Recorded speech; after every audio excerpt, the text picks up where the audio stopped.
Now we want to know where the Sleeping Bear Dunes National.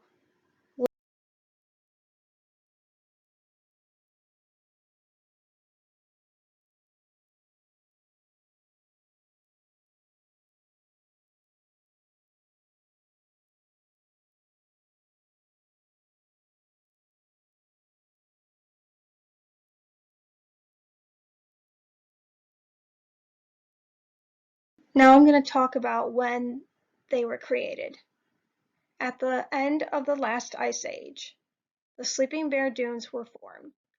Thousands of feet of ice once covered this region and was part of an ice cap that covered more than part of the continent of North America.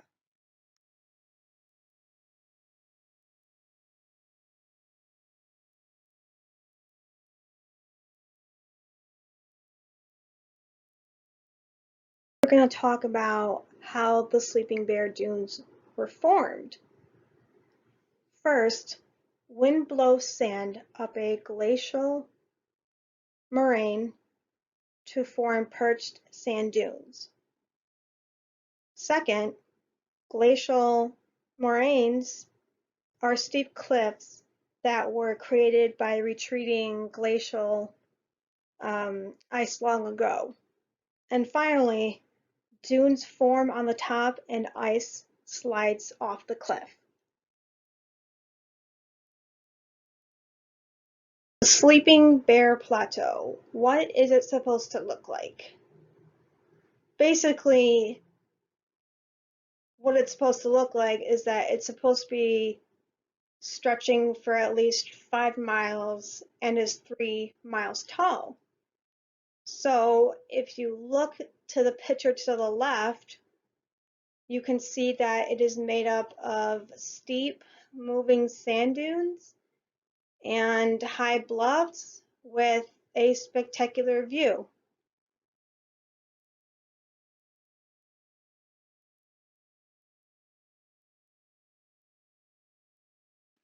So what kind of wildlife can you find in the Sleeping Bear Dunes Park? Well, you can find mammals such as white-tailed deer, red fox, porcupine, gray and fox squirrels, bats, and raccoons that can be seen almost on a daily basis.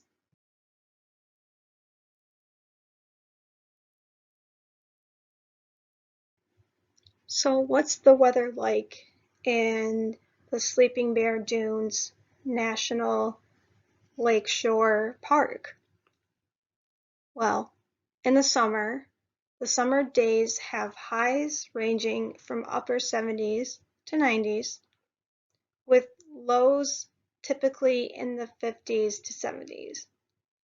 Now for winter, in the winter days have highs ranging from 20s to 30s and lows in the 10s to 20s. Snow is usually on the ground from late November through March.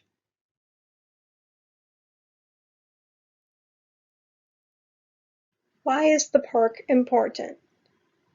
Sleeping Bear Dunes National Lakeshore has the most dunes and the highest dune area of any location along this stretch of the lakeshore.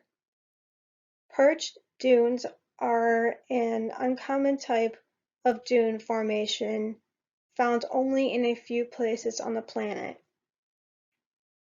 The park has one of the finest specimens of this type of dune anywhere.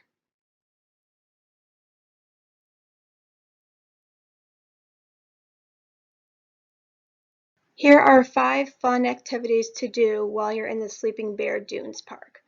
Number 1, the dune climb at Sleeping Bear Dunes. That is the biggest hill there, but it's fun.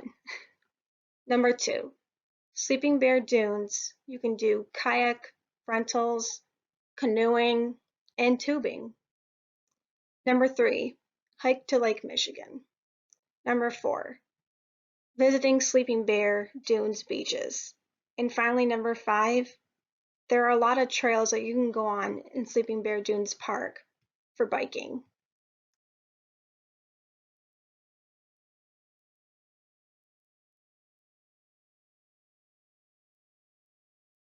Here are 6 facts about the park that you may or may not know about.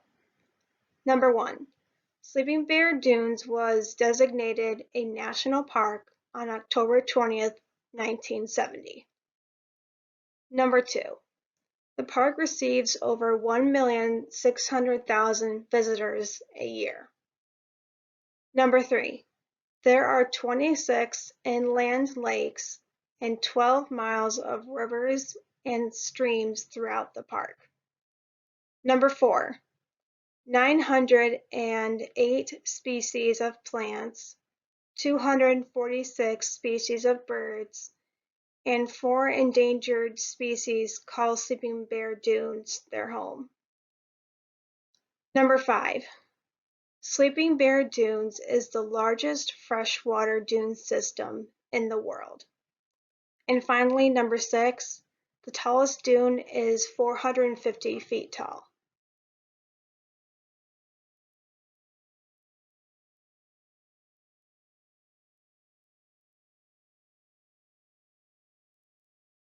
Did you know that the legend of Sleeping Bear is a legend of the Ojibwa tribe, also known as the Chippewa, gave the dunes their name? According to legend, a massive forest fire on Lake Michigan's western shore drove a mother bear and her cubs into a lake. The 2 cubs trailed them as they swam around the water, but unfortunately the cubs drowned within reach of the shore because they were too tired to continue. The mother bear died while waiting for her cubs, and the dune's winds crushed her under the sands. A great spirit was so moved by the mother bear's resolve that he raised an island to honor each of her cubs' final resting places.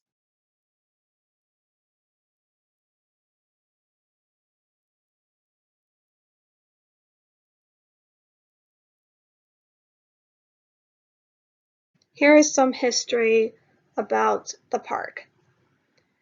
People and goods were shipped daily on the Great Lakes ships, even before there were roads and highways in Michigan.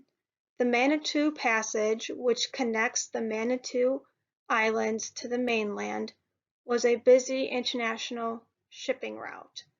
The Manitou Islands location made them useful for steamers needing to refill or get wood for their boilers.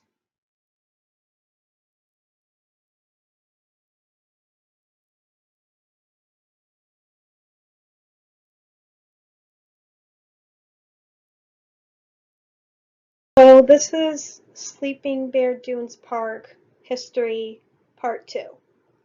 South Manitou um, Islands Lighthouse. I don't remember the name. Honestly, I think it was just called South Manitou Island Lighthouse. But anyways, this lighthouse was designed as a pretty much as a navigational aid for ships going through the Manitou path. I guess there was once a lighthouse on North Manitou Island, but it has since been decommissioned.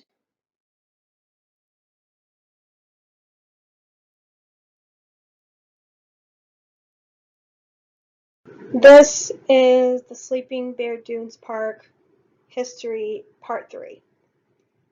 So back in 1901, the Sleeping Bear Point Life Saving Station, which is now called the Maritime Museum, it was designed to house the crew and equipment that would be called upon to save the lives of passengers and also crew members of ships in distress in the Manitou Passage.